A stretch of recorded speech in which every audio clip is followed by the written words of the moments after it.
dia a todos. Deus abençoe. É um privilégio nós podermos louvar, orar e ouvir o que o Senhor tem para as nossas vidas.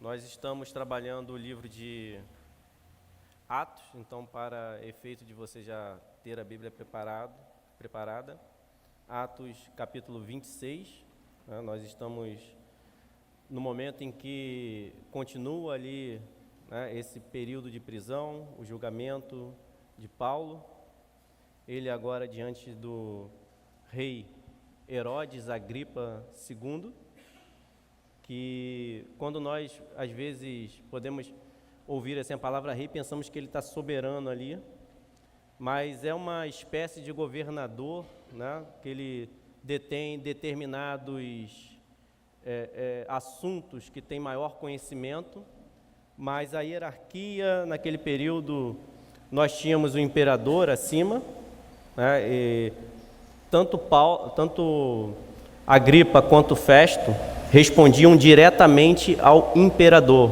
só para efeito de vocês entenderem o que está acontecendo ali. Tem questões de colaboração. Quando a gente pensa em relação à Judéia, por exemplo, a província, Festo tinha mais autoridade do que o rei Agripa. Então, para efeito de conhecimento, nós devemos ver aquilo ali que ele não está pedindo, tipo, o que se deve fazer porque eu preciso que você faça. É uma colaboração, às vezes questões políticas, né? Questões de que também o rei Agripa era o que mais conhecia a parte religiosa e judaica, então foi-se levado a ele uma vez que o assunto era esse, mas ele tinha maior poder sobre a Galileia, por exemplo, né? Então a parte da Palestina era onde o rei Agripa, mas os governadores e os procuradores estavam diretamente ligados ao imperador, né? E aí abaixo tinha os auxiliares, os administradores locais, a população, mas nós vemos que nesse caso, por exemplo, né, Festo foi buscar conselho com Agripa II para lidar com essas acusações contra Paulo, né, porque principalmente envolviam questões da lei judaica, sobre as quais Agripa tinha mais familiaridade. Então, indo para a nossa introdução, um comentário, vou fazer aqui uma leitura de 1 Pedro 3,15, não precisa abrir. Antes, santificai a Cristo como Senhor em vosso coração, estando sempre preparados para responder a todo aquele que vos pedir razão da esperança que há em vós. A humanidade sofre pela falta de esperança, ou distorção naquilo que se espera. Não podemos negar que a esperança tem morrido em muitas pessoas. Muitos sofrem e se entregam ao desânimo, estão desanimados no mundo, seja simplesmente pelas questões seculares, pelas questões cotidianas, mas também no decorrer da vida até cristã da nossa caminhada. Não são poucos os que estão desanimados, porque perderam a esperança. Não são poucas essas pessoas dentro da igreja e aqueles que ainda não estão na igreja, mas o mundo sofre, porque há uma busca constante para que tenha uma esperança viva. Mas o que acontece quando eles buscam aquilo que eles tinham esperança, e às vezes nós também contaminados por isso, há uma frustração, porque não preenche um vazio que todo ser humano tem, que é o vazio de Deus. Muitos frequentam a igreja, mas perderam o entusiasmo e o vigor de Cristo. São as marcas da caminhada, marcas da vida que geraram desânimo. E outro dia eu estava comentando, portanto, essa política de que errar é humano, mas quanto sofrimento vem conforme nós continuamos a errar, mantemos o erro na nossa vida. Nós não suportamos, nós iremos desanimar. Não existe estrutura que suporte pelos o que vem, as consequências dos erros constantes. Nós iremos sucumbir, iremos nos ajoelhar, iremos nos prostrar. Então, acertar também é humano. Para manter a nossa esperança viva, nós precisamos também aprender com os erros dos outros. Nós devemos também aprender com o que nós vemos ao nosso redor. E nós devemos principalmente aprender com a palavra de Deus. E nós, em alguns momentos, não suportamos. Existem perseguições, existem momentos ruins que são provocados pelos nossos erros e nos levam a desânimo nessa caminhada, nas marcas que ficam na nossa vida. Mas em alguns momentos, nós não suportamos por causa do julgamento que o mundo faz sobre a nossa vida, sobre o que é ser cristão, impondo um tipo de vida que promete a liberdade, mas nos escraviza, ou que simplesmente fica massacrando o nosso modo de viver em Cristo. Nós, às vezes, ou muitas vezes, e podemos dizer assim, até todo momento seremos julgados pelo mundo. E nós, às vezes, não suportamos. E uma pergunta para nós, para você: se você hoje fosse julgado,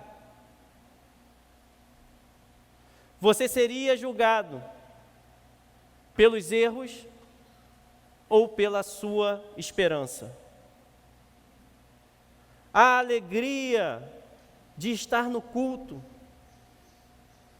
de uma forma em que você tem vida dentro de si, há esperança em você, há forças em você para responder, como esse versículo diz, preparados para dizer a razão da esperança.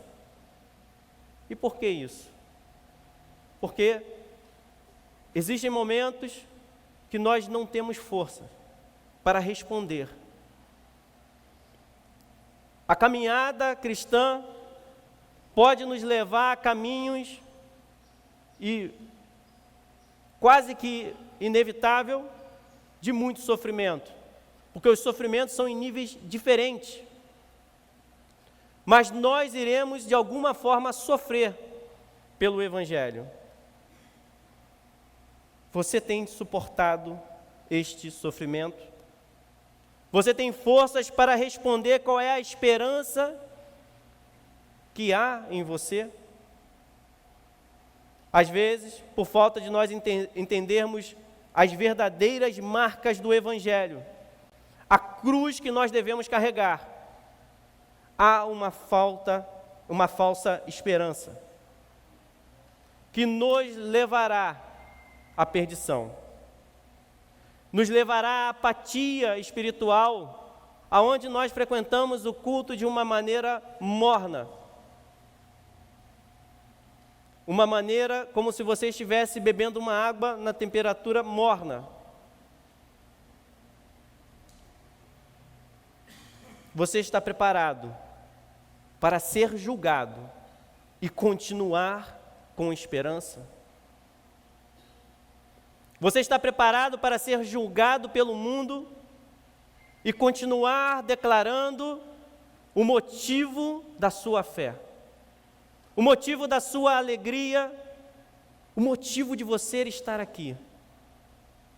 Por muitos anos, e isso é inevitável porque a contaminação entra em todo o setor. Eu entendo que às vezes nós ficamos confortáveis com o Evangelho abaixo do nível. E fica difícil para quem está ensinando e pregando, porque não consegue avançar. Porque quando começa a falar de coisas espirituais, houve até piada do tipo, dê o seu dinheiro para mim, já que o dinheiro não é importante. Piadas no meio cristão sobre a posse de dinheiro. Quando isso deveria ser secundário ao ensinamento de Jesus, que ele disse, o mundo é assim, mas não vocês. Nós não fomos chamados para ficar atrás de bens materiais, de bens financeiros. Mas você necessita. Aí vem a piada.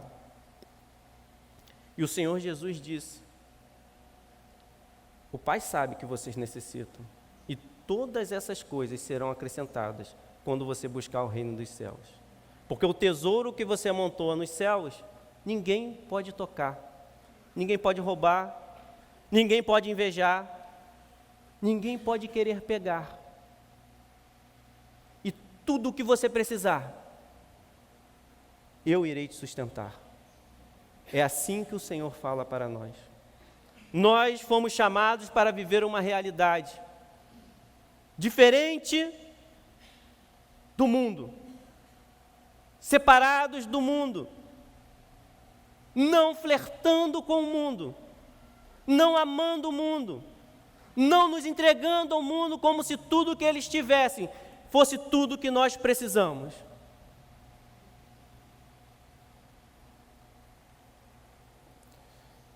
E nós precisamos de segurança? Precisamos. O que eu quero dizer com isso? Eu tenho viajado de avião, não gosto de viajar de avião, mas viajo. Eu sei que vão falar do mais seguro do mundo, não sei o quê, mas eu tenho até as minhas preferências, o tipo de avião. Eu prefiro Boeing, né? Falando aqui qual que eu prefiro, por questões mesmo de índice, de que você vê que quase não tem problema. Mas eu não gosto. No entanto, seria capaz Deus de, num acidente de avião, me fazer caminhar no ar? É disso que eu estou falando. Se Pedro andou sobre a água, nós devemos ser crentes fiéis, saber que nós temos condições de, sobre as situações mais difíceis que um ser humano pode enfrentar, Deus irá te sustentar e te fazer caminhar no impossível. O Senhor Jesus foi elevado aos céus, e é assim que nós devemos caminhar. E se num desastre eu morrer, eu não serei destruído, porque o meu nome está no livro da vida. Então não há nada que possa roubar isso de mim. Ainda que o Senhor na fornalha não me livre, eu serei dele e nunca me curvarei a este mundo. Vamos ler Atos, capítulo 26, versículo 1.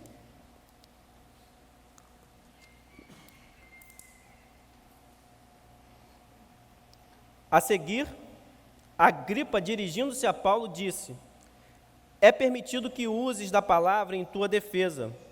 Então Paulo, estendendo a mão, passou a defender-se nestes termos. Aqui nós já vemos que Paulo, as cadeias pelo menos estão diferentes, ele consegue se movimentar, né? Não está daquele jeito. Tenho-me por feliz, ó rei Agripa, pelo privilégio de hoje, na tua presença, poder produzir a minha defesa de todas as acusações feitas contra mim pelos judeus. Mormente, porque és versado em todos os costumes e questões que há entre os judeus, por isso eu te peço que me ouças com paciência. Quanto à minha vida, desde a mocidade, como decorreu desde o princípio entre o meu povo e em Jerusalém, todos os judeus a conhecem. Pois, na verdade, eu era conhecido deles desde o princípio, se assim o quiserem testemunhar, porque vivi fariseu conforme a seita mais severa da nossa religião. E agora estou sendo julgado por causa da esperança da promessa que por Deus foi feita a nossos pais. Até aqui. Vamos orar. Curve a sua cabeça. Senhor, nos ajude, ó Deus, no decorrer desse culto, que o Senhor tenha liberdade para falar conosco. Nos ajude, ó Deus, a entender que nós possamos te louvar e te engrandecer, Senhor. Em nome de Jesus. Amém. Então, em Atos 26, nós encontramos Paulo fazendo a sua defesa. Ele está preso, acusado pelos judeus por causa da sua fé em Jesus Cristo e pela pregação do Evangelho. Em vez de simplesmente se defender, nós vemos que Paulo aproveita aqui a oportunidade para compartilhar a sua história de conversão e missão. A sua vida que foi transformada ao encontrar Jesus e o seu chamado divino que ele recebeu. Ele está preso há aproximadamente aqui 2 anos, né? O período em que ele começou foi em Jerusalém, quando ele foi levado para Cesareia, ficou sob custódia do governador Félix, né? Nós vimos isso no capítulo 24, e após a substituição de Félix por Festo, Paulo permaneceu preso, até que foi julgado por Festo, e agora sendo levado para a sua defesa diante do rei Agripa, né? O capítulo 9, 22 e 26, Paulo relata essa, né, a Bíblia nos relata essa conversão, né, e aqui nós vemos 2 vezes, uma foi o acontecimento em si, e essa segunda e a terceira é o próprio Paulo dando o seu testemunho. Então, Deus, ele nos chama para transformar a nossa vida. Esse é o chamado de Deus para nós. Ele tem um chamado para cada um de nós. Ele tem um chamado para cada um que está ouvindo e que ouve a mensagem do Evangelho. Mas existe também a oposição. Satanás não quer que nós lembremos, ou que você lembre, o que Jesus fez por você. Essa oposição vai acontecer diariamente. Ela não irá cessar até o fim da nossa vida ou até que o Senhor volte. Nós devemos entender isso, que tirar da nossa lembrança essa esperança, tudo que o Senhor fez e a esperança que nós temos, é a oposição que vem contra nós. No versículo 1, nós podemos entender que é importante nós sabermos esperar. Saber esperar é algo que tem que estar dentro de nós. É permitido que uses a palavra em tua defesa. Porque você imagine a situação de alguém que está sendo acusado injustamente. Será que ele consegue esperar para falar? Às vezes nós somos acusados justamente e nós já estamos gritando e nos defendendo. Paulo demonstra a sua certeza de quem ele é, da onde ele foi tirado e para onde ele está indo. Paulo não estava errado e ele soube esperar. Mesmo quando nós não estamos errados, nós devemos saber esperar o momento certo, para que nós não venhamos esquecer o nosso testemunho. Situações do cotidiano que nós iremos enfrentar, que nós precisamos saber esperar. Certos e principalmente quando nós estamos errados. No caso aqui, Paulo estava certo. E mesmo diante de tanta hostilidade, pense que o ambiente era hostil, contrário a qualquer lugar que te dá tranquilidade. Já passaram por isso? Reuniões que deixam a gente tenso, cobranças, locais em que nós sabemos que iremos passar um julgamento, que nós iremos passar por uma sabatina. Muitas pessoas erradas não querem ouvir, mas querem se justificar, justificando o próprio erro. Com Paulo, nós aprendemos que, mesmo certos, nós devemos esperar para falar da nossa esperança. Quanto mais nós errados devemos aprender a ouvir, para que nós possamos ser transformados por essa palavra, pela palavra do Senhor. E quando nós agimos assim,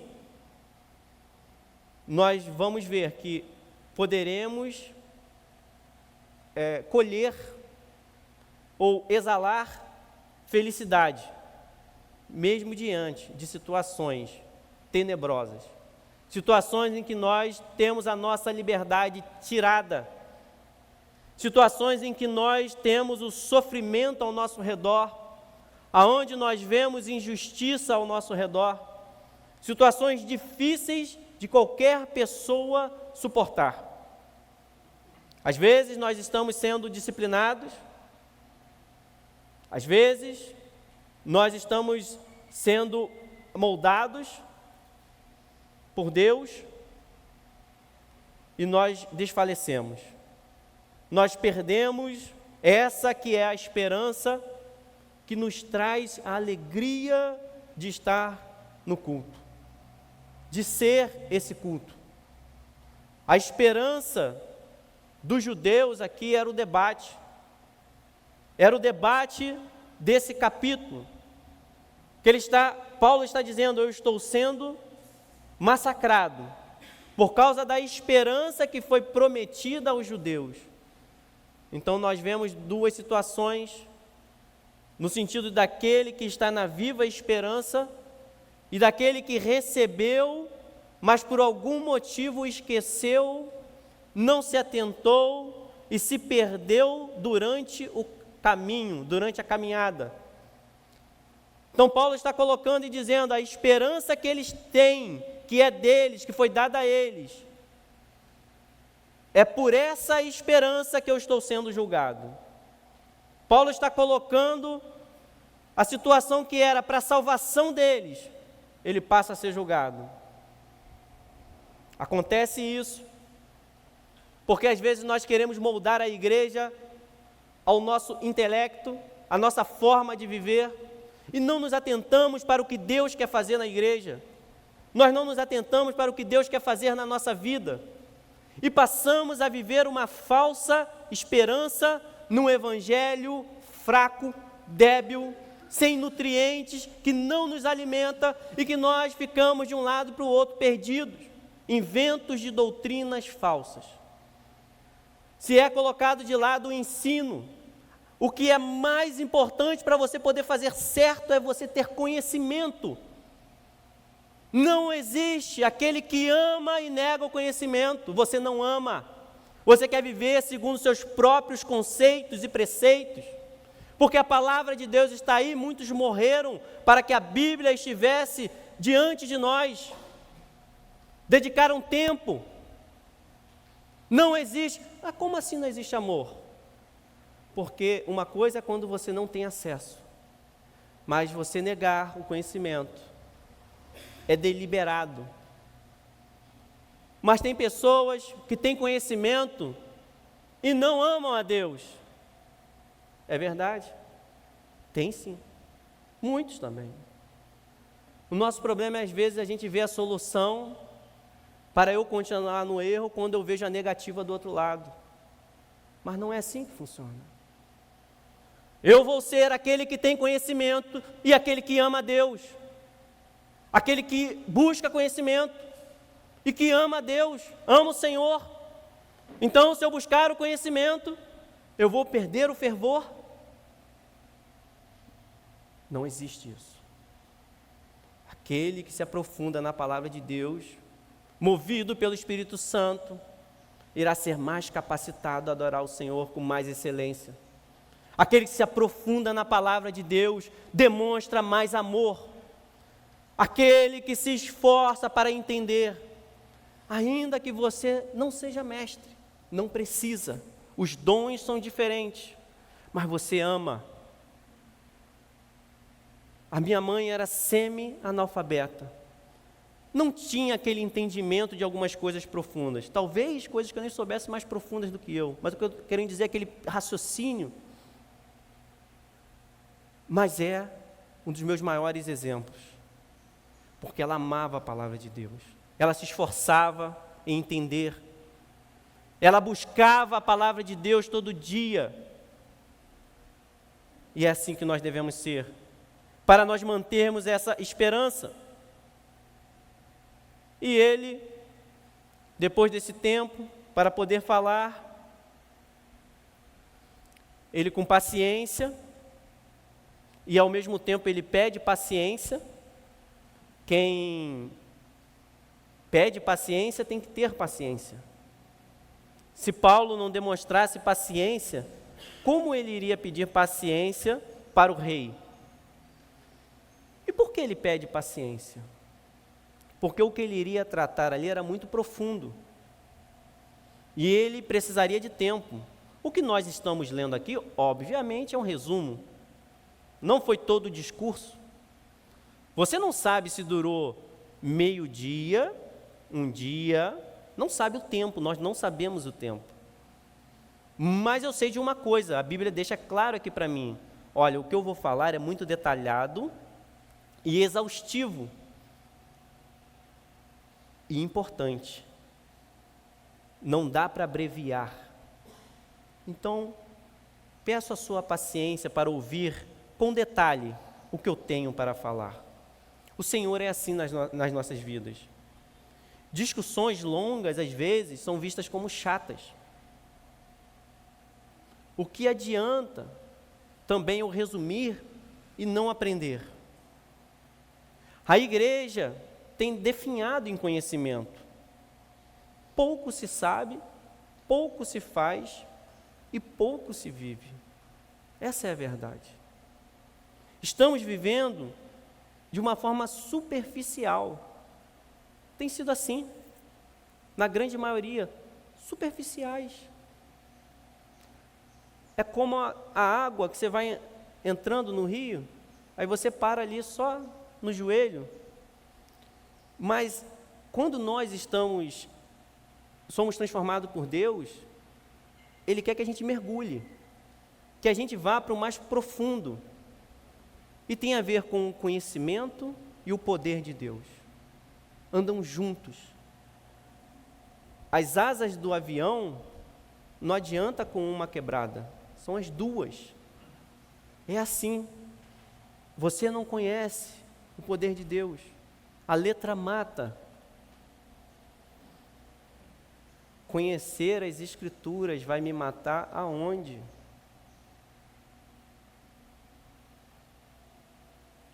Estudar, conhecer, ouvir.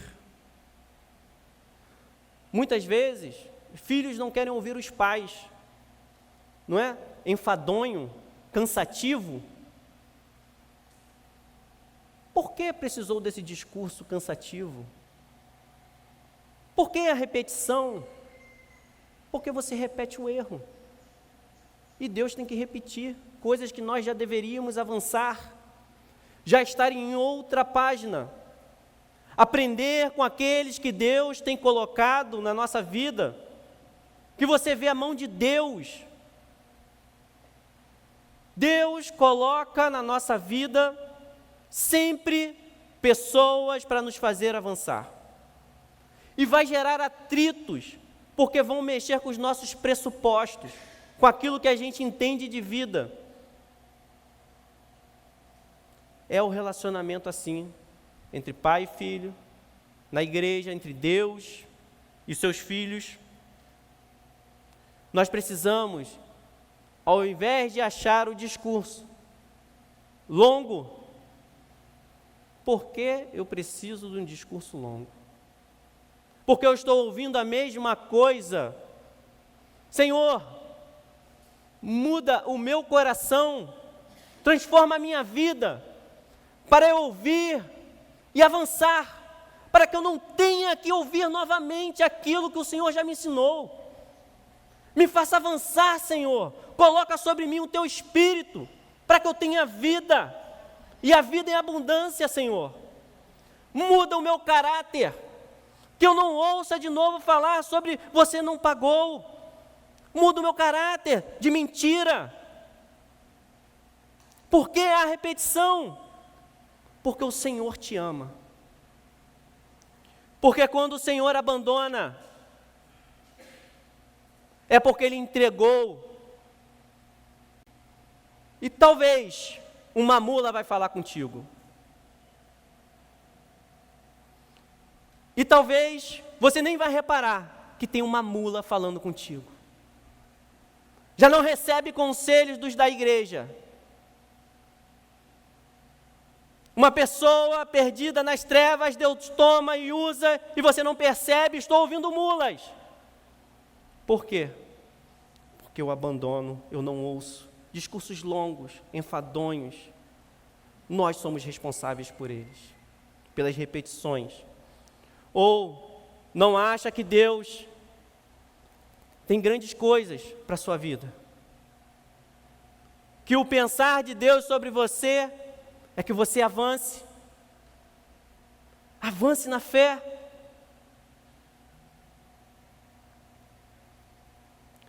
Quanto tempo você resistiria num culto?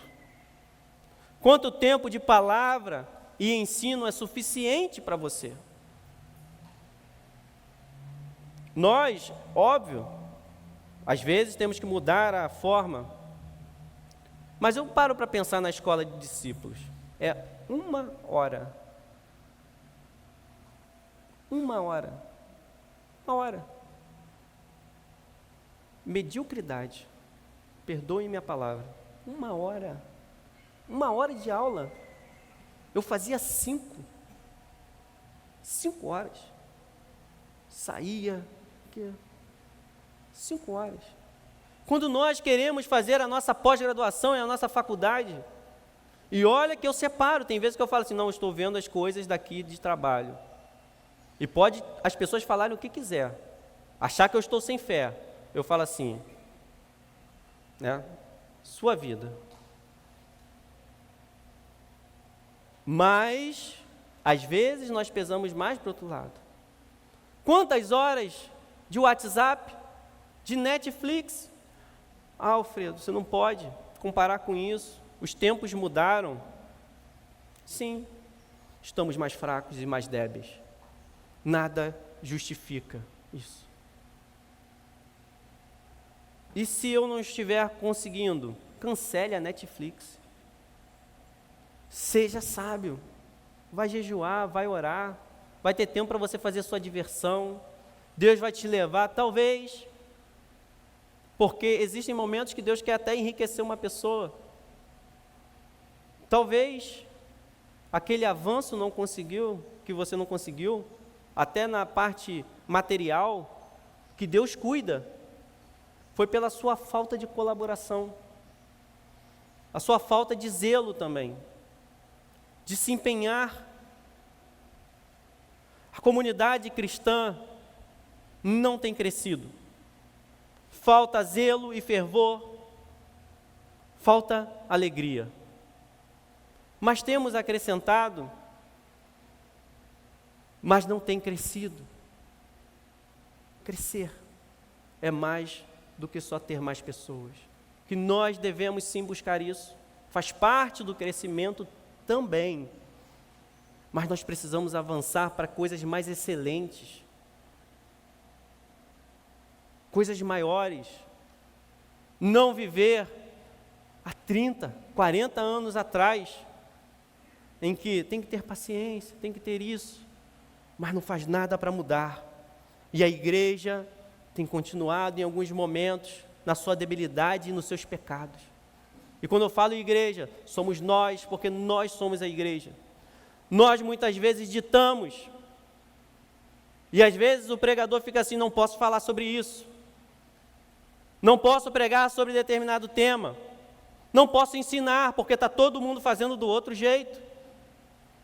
Vai todo mundo embora, não quero mais ouvir essa pessoa. Só um coração pujante poderá manter a alegria depois de 2 anos preso injustamente. E eu pergunto novamente, aonde está a sua esperança? O encontro com Jesus nos enche de alegria. Jesus não só nos dá palavras doces, mas de correção e encorajamento. Continue ou corrija-se. Faz parte da nossa caminhada. Um sim faz parte, um não também.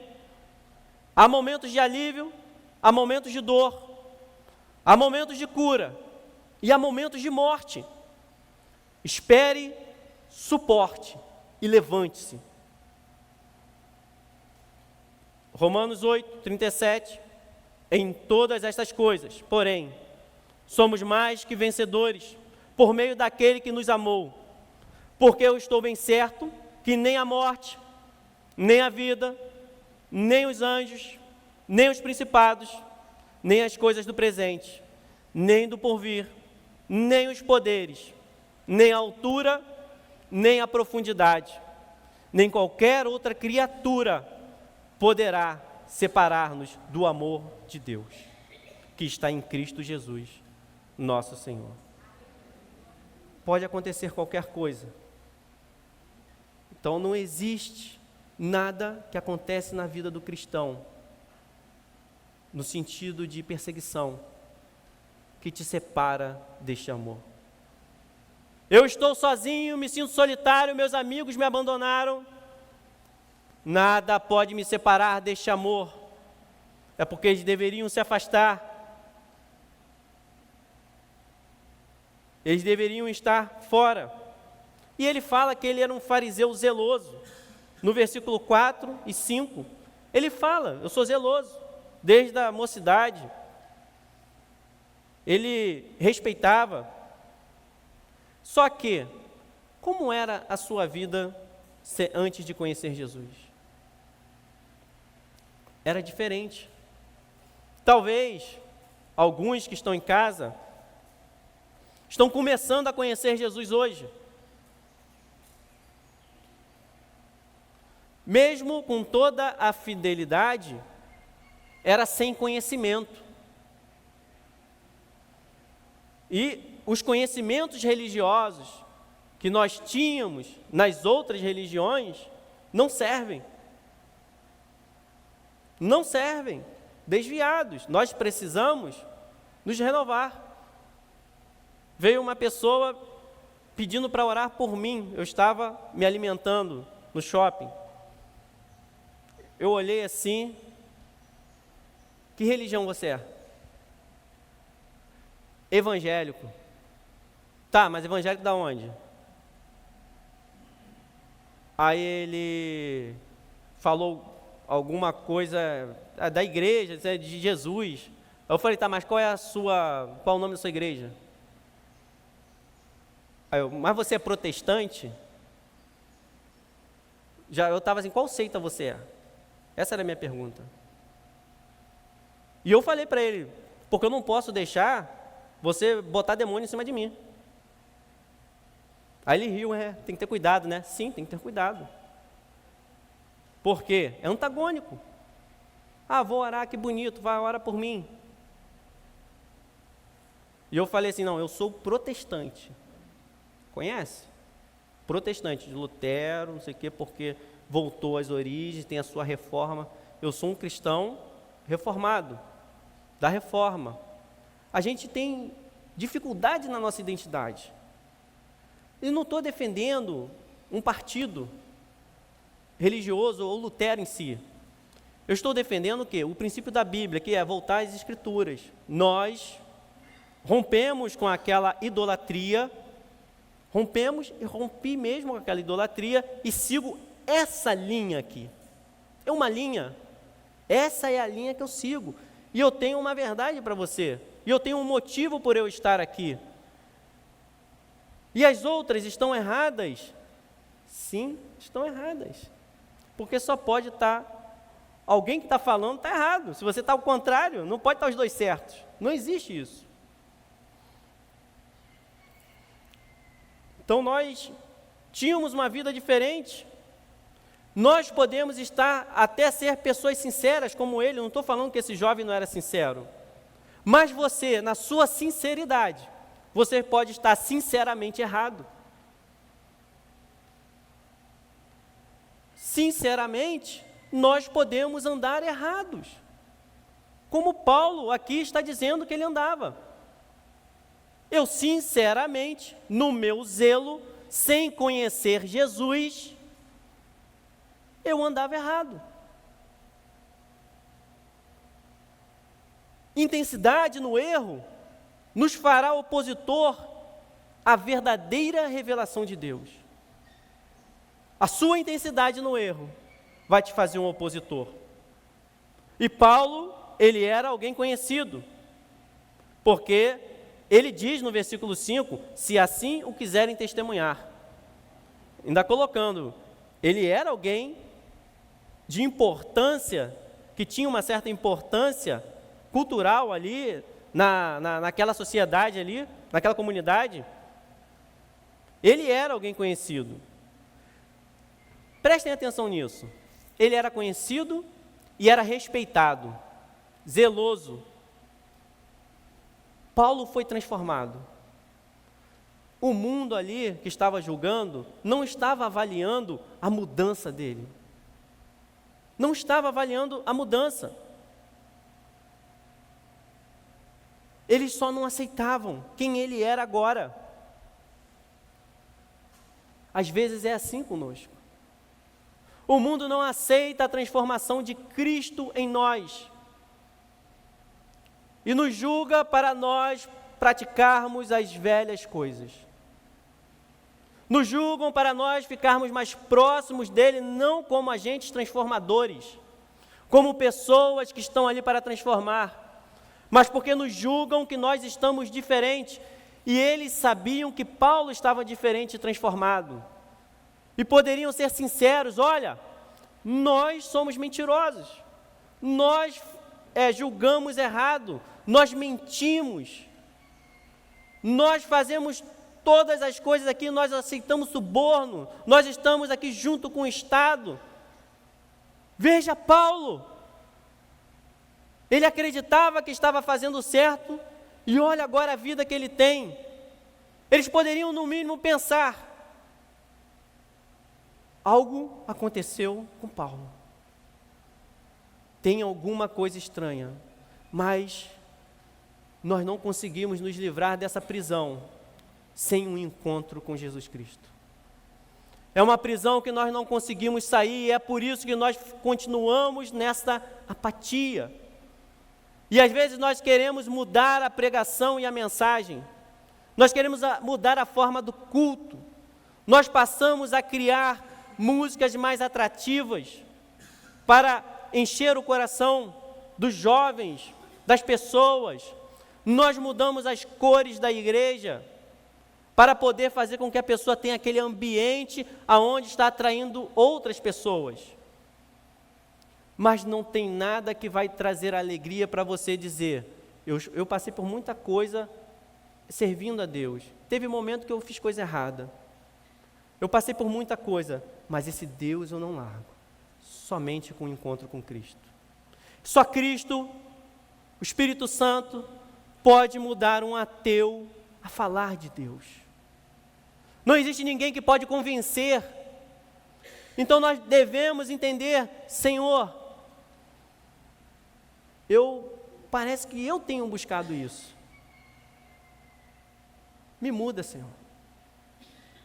Me dê o teu Espírito para eu entrar na igreja com alegria.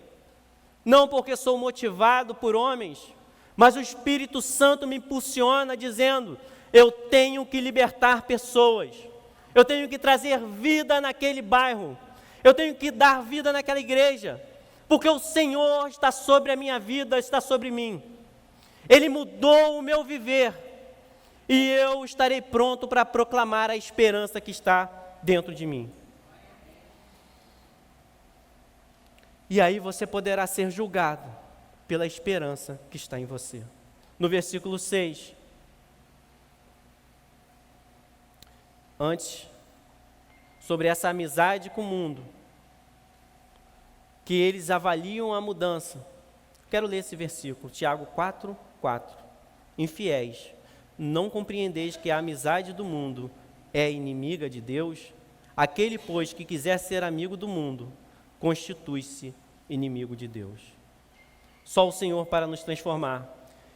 E ele foi julgado por causa da esperança. No versículo 6 diz assim: e agora estou sendo julgado por causa da esperança,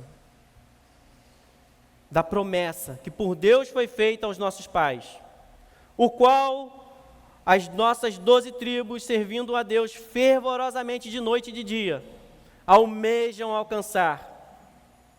É no tocante a esta esperança, ó Rei, que eu sou acusado pelos judeus. Porque se julga incrível entre vós que Deus ressuscite os mortos. Cuidado para não julgar Deus. Deus falou, e você acreditou. Mas o pecado vai tentar ofuscar aquilo que Deus falou no seu coração. Tudo que Deus fez, tudo que Deus está fazendo, e as promessas do Senhor, porque Deus salvou no Antigo Testamento, no período de Jesus, e afeta nós. Não há ninguém que tenha vivido, que não seja afetado pela obra de Cristo. A obra de Cristo está em todo tempo, no universo. Podemos morrer, o tempo passa, mas essa obra de Cristo, ela é eterna.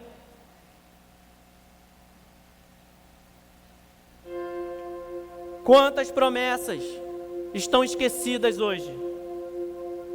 Quantos perderam a esperança nas promessas coletivas, que é a salvação para todos, a garantia que você tem da sua vida em Cristo Jesus, a garantia que você tem que você irá caminhar, e em alguns momentos será como se você estivesse no ar ou sobre as águas.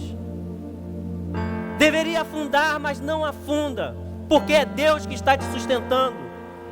É acima do que todos compreendem. Ninguém consegue compreender isso. E alguns perderam a esperança nas promessas individuais.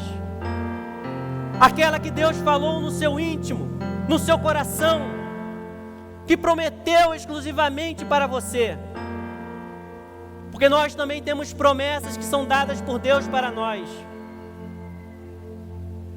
nos tempos atuais.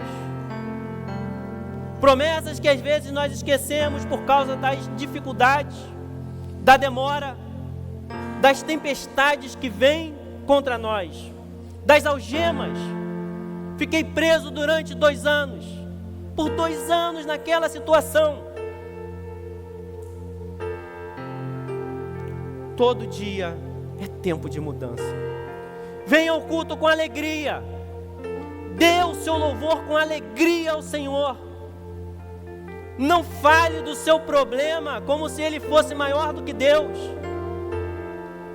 Porque Deus é poderoso para te acalmar no meio do seu problema. E para te fazer passar ileso, guardar a sua mente, a sua vida e a sua alma. Quem poderá arrebatar a sua vida das mãos do Senhor? Quem poderá abrir a mão de Deus e dizer: eu vou tomar essa vida? Esteja guardado por Deus. E ele pergunta: por que esse julgo incrível entre vós, que Deus ressuscite os mortos? Se perguntar para mim, é incrível como que alguém pode ressuscitar, mas aqui está falando do primogênito. Jesus ressuscitou dos mortos.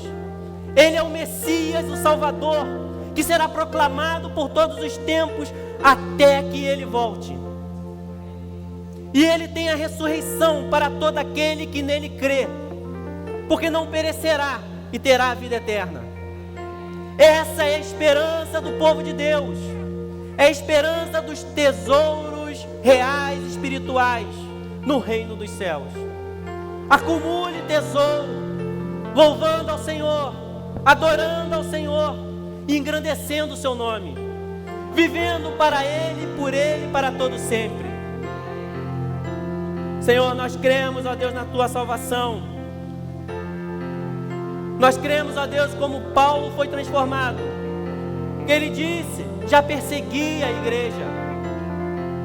Existem pessoas perseguindo a igreja. E você sendo igreja, irão perseguir você. Mas que você deseje e que você veja a mão de Deus na sua vida. E você diga, Senhor, tira as escamas dos perseguidores. Salva, ó Deus, essas famílias que estão perdidas, ó Deus. Tira, Senhor, da situação da situação de drogas, Senhor. Aqueles que estão perdidos, ó Deus. Se você tem um filho, coloque esse filho diante do Senhor e declare, Senhor, o meu filho é teu, a minha filha é tua, Senhor. Ela será salva, Senhor. A minha casa, ó Deus, pertence a Ti. Eu não sei de alguns, mas eu e a minha casa, eu servirei ao Senhor. E nós não ouviremos, porque nós não podemos. Nós diremos assim, Senhor, todo pecado eu abro mão. Tudo aquilo, ó Deus, que ofusca a Tua mão na minha vida, Deus, eu abro mão. Tudo aquilo, ó Deus, que impede as minhas orações, Senhor, eu abro mão. Para que não seja como Josué, vocês não podem, porque Deus tem ciúmes. Mas que você ouça isso dizendo, eu sei que eu não posso ser de dois senhores. Talvez você tenha vivido como sendo de dois senhores. Tome a decisão. Eu quero ser somente um, que é Jesus Cristo. Senhor, me ajuda a caminhar. Me ajuda, Deus, a ter alegria nessa esperança, Senhor. Tu és o meu Deus, Tu és o meu Senhor. E eu vou voltar para casa, cheio da Tua presença. Andarei e caminharei durante todo o domingo, cheio da Sua presença. Voltarei para o culto à noite, cheio da Tua presença. Enfrentarei a semana, Senhor, pelo Teu Espírito Santo, Senhor. Glorificado será o Seu nome nessa semana, porque é o Senhor que está comigo sobre a minha vida, cuidando, ó Deus, dos detalhes, Senhor. Aquele que está enfermo, que seja curado em nome de Jesus. Aquele que está carente, que receba do Senhor o consolo. Aquele que não consegue dormir, que de Deus receba um sono e um repouso. Senhor, Tu és, ó Deus, a nossa vida. Tu és, ó Deus, o nosso respirar. Declara ao Senhor, Tu és, ó Deus.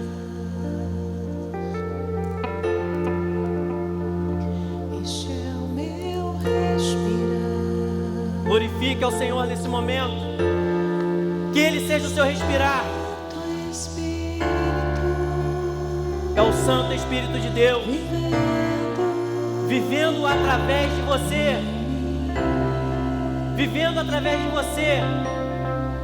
Entregue a sua vida para Jesus de maneira plena. Ele é o teu alimento, é o teu sustento. Tu és, Senhor, o nosso pão, o nosso sustento, Senhor. A Tua igreja, Deus, está se levantando para Ti, Senhor, para caminhar na Tua presença, Senhor, para marchar como soldados fiéis a Ti, Senhor. Seja a Tua vontade na Tua igreja, Senhor. Nós não somos nada sem Ti, Senhor. Eu nada sou sem Ti. É a nossa alegria, Deus. A nossa esperança, Senhor. Estamos prontos para declarar, Senhor.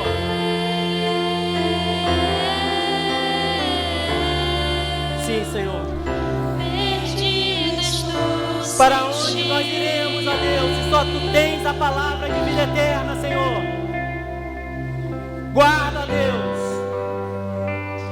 Seu meu Sim, respirar. seja o Teu respirar. Este é o meu respirar.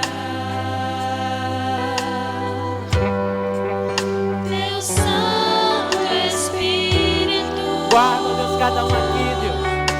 Distribui, ó Deus, os teus dons, Senhor, para que seja uma igreja equipada, Senhor. Nós não temos para onde ir, Senhor. Seja o nosso alimento, Senhor, a nossa fortaleza, Senhor. Tu és, ó Deus, o nosso alimento, Senhor. Ele é o teu pão, a tua alegria.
quiero